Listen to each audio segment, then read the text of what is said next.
So this rich 49-year-old single lady, who has never been married before, met a 31-year-old guy on Facebook, and after they connected with each other, they went into a relationship, with the older lady hoping to finally settle down and have children of her own, since time was no longer on her side. Little did she know that what she considered a relationship was not just a calculated plan to take advantage of her situation, but also one that would end with her remains being wrapped in a rug carpet and abandoned in her own home.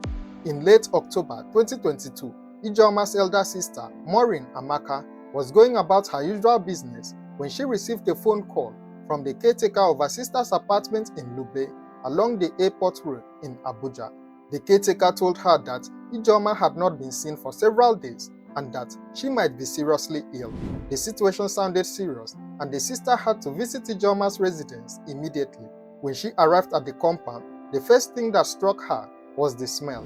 A foul, overwhelming odor filled the air around her sister's apartment, probably making her stomach turn. But what made the situation even more puzzling was that Ijeoma's car was nowhere to be found. For someone who rarely went anywhere without her vehicle, this absence raised immediate red flags. Since she was not able to gain entry into the apartment, Maureen became deeply concerned about her sister's welfare. She rushed to the Lube police station to report the situation. However, her nightmare was just beginning. The investigating police officer was not on duty that day, so she was told to return the following morning. When she returned to the police station the next day, the investigating officers had already arranged with environmental agencies to handle what they suspected would be a grim discovery. Together, the family members, police officers, and environmental personnel made their way to Ijeoma's compound. What they found inside the apartment would become a memory that Maureen wished she had never created. The police entered the residence and brought out Ijeoma's body, wrapped in her own rug carpet. The decomposition was so advanced that the smell was unbearable, confirming that she had been dead for several days. The scene inside the apartment told a story of violence and theft. Ijeoma's car was missing, her television was gone, her phones had also vanished, leaving behind only the charging cables. But there was one crucial clue that would lead investigators to their prime suspect.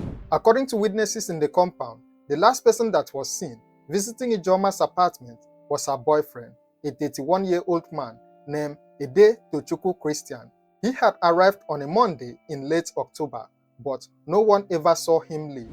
The neighbors also noted that Ijeoma's car had been missing ever since he visited. This information would prove to be the key that would unlock the entire case. The police swung into action, launching a manhunt for Tochukwu.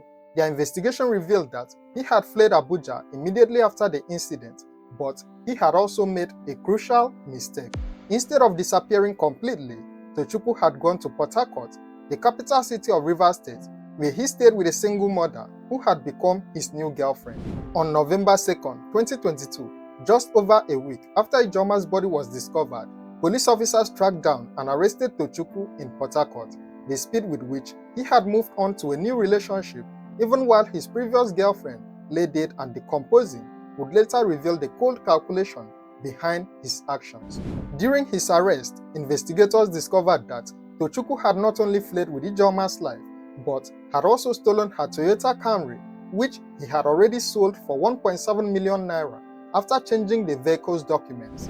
The systematic way he had disposed of her belongings suggested that this was not a crime of passion, but a calculated act with financial motives. Tochukwu met Ijeoma in a Facebook group in the middle of 2020 during the height of the COVID-19 lockdown. Tochukwu, who was from Enugu State, was not looking for a relationship when he first encountered Ijeoma online. However, they got to meet in person for the first time after Ijeoma invited him to a birthday celebration, citing that she didn't have many friends. Ijeoma picked him up at a filling station in Kubwa, and after they had fun together, she took him to her apartment. This would mark the beginning of a relationship that would span over 2 years, eventually ending in the most tragic way possible. At the time, Tochukwu was living in Kubwa, while Ijeoma lived in Lube. He described her as a good person who took excellent care of him, buying him clothes and ensuring that he looked good since she was into the fashion business. Ijeoma was doing very well for herself. She reportedly had shops where she sold clothes and other fashionable items. While they were together that day, Ijeoma opened up to Tochukwu that she had been out of a relationship for 8 years and that she was ready to settle down and have children. At the time, Tochukwu was a teacher earning 75,000 naira monthly, so coming across a well-to-do woman like Ijeoma must have appeared like a blessing to him. He agreed to date her and also moved into her apartment. Everything was going smoothly between the two until Ijeoma began to have some financial expectations from him. According to his later confession, the relationship began to sour when Ijeoma asked him to contribute 100,000 naira monthly for housekeeping and groceries. To him, this was an amount that far exceeded his 75,000 naira monthly salary as a teacher. Tochukwu claimed that when he failed to meet these financial demands, Ijeoma turned him into what he called the housewife of the relationship. He said he became responsible for cleaning the house like a servant and that she began to disrespect and abuse him. Whether these claims were true or simply attempts to justify his later actions would become a matter of intense scrutiny. Tochukwu also claimed that Ijeoma was highly insecure and that she wouldn't let him speak on the phone beyond 5 minutes without picking an offense. He said he had to even introduce her to his family as the woman he wanted to marry, hoping that this action would ease her insecurity. Sadly, this never helped their failing relationship. By 2022, their relationship had become increasingly unstable. In March of that year, Ijeoma had bought a Highlander SUV as a gift for Tochukwu, but surprisingly, he sold the car in April of that same year, barely a month after it was given to him, and he did this without Ijeoma's knowledge or consent. By May, barely 1 month after he had sold the car, Tochukwu had already begun a serious relationship with another woman without Ijeoma's knowledge. The events that led to Ijeoma's tragic death began on October 23, 2022, when she invited Tochukwu to her house to resolve the ongoing issues between them. They had broken up, but she was not aware that he was already involved with someone else. The stage was set for a confrontation that would eventually turn deadly. When Tochukwu arrived at the apartment, Ijeoma demanded that he return the car she had bought for him, since he claimed he no longer wanted to be in a relationship with her. Tochukwu informed her that he had already sold the car and that he would return the money he made from selling it. He claimed he suggested this with the hope that it would calm her down, but the situation continued to escalate when she suggested that they should get intimate and he refused. What happened next, according to Tochukwu's confession, was a night of escalating violence that would end in a tragedy. He claimed he locked himself in his room and then went to sleep around 11 p.m., only to be awakened by sharp pain when Ijeoma hit him with something. He said she was shouting that either she would kill him or he would kill her.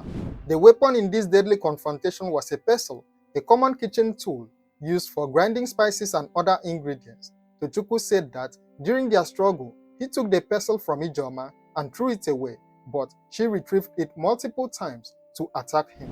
The situation became more desperate when he tried to leave, only to discover that she had locked the door and hidden the key. According to his account, the violence escalated when Ijeoma began attacking him with both the pestle and a home theater speaker. He claimed that neighbors were knocking on the door, but he couldn't open it because he didn't know where she had hidden the key. In the darkness, with only rechargeable lights providing illumination due to a power outage, the struggle continued. The fatal moment came around 3:05 a.m. when, according to Tochukwu, Ijeoma came at him again with the pestle. He said he took it from her, pushed her, and as she tried to get up, he reflexively hit her on the back of the head with the pestle. She fell down and started crying, asking why he had hit her. However, instead of calling for help or trying to save the woman he claimed to have cared about, Tochukwu made a series of calculated decisions that revealed the true nature of his character. He left Ijeoma crying and injured on the floor, carried all her phones, and exited through the back door. He then took her Toyota Camry to leave the estate easily. He claimed he took her phones because he never wanted her to call him. Tochukwu then drove to his friend's house in Abuja, where he parked the car before traveling to Port Harcourt to be with his new girlfriend. While in Port Harcourt, he reportedly connived with his friend to sell Ijeoma's car within 3 days, and the money was sent to him. A couple of things didn't add up in his confession, because after the apartment was searched, the police found a wooden pestle and also a pillow, which he was suspected to have used in mopping the crime scene, hidden in the toilet. Ijeoma's body was also found wrapped in a rug carpet, which showed that he wasn't in a hurry to leave the house and get away from her like he had made it sound. Also, the fact that he abandoned her in the apartment, knowing fully well that she was injured and without her phones to call for help or her car to drive in search for help, also showed that whatever happened that night was far from the accidental death he claimed it to be. When Tochukwu was arrested and brought back to Abuja, he was charged with culpable homicide. During his interrogation and subsequent interviews with journalists, he maintained that he never intended to take Ijeoma's life and that her death was a mistake. He told reporters that he had wished to unalive himself so that all the problems would end at once, insisting that he didn't mean to end her life. Whenever anyone calls me on the phone, she's always angry. I couldn't express myself. I can't stay on the phone more than 5 minutes and she's around. She picks offense, she insults me. And during all this period, I believe neighbors around because sometimes they do come out. When I came around, the argument started all over again about the car, why she sell it, and all that. And it was at this point and at this juncture that she raised her voice, she started insulting and everything. She went to the sitting room, dropped out the home theater on me, which I still defended. It was when she got back to the pursuit the second time to come back, then it was really unintentional because I was angry and all that. Yeah, I snatched it away from her and shoved her with it. She fell down. Now, when she was coming up, involuntarily I hit her with the pestle and that was when she fell down. She started crying and saying why did I hit her and all of that. When I left that morning, I parked the car with a friend and went to travel to Port Harcourt.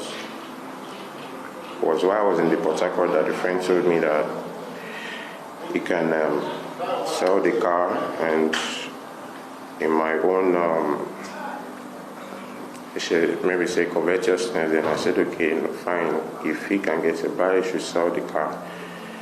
So I think the car was sold 2 days later and he sent the money to me on the 3rd day. Now all this is happening, I wasn't aware she was dead. It was difficult to believe him because his actions after the incident painted a different picture. The methodical way he had stolen her belongings, sold her car within 3 days, changed its documents, and moved in with a new girlfriend suggested someone who was thinking clearly and planning for the future, not a person who was overcome with remorse or acting in the heat of passion.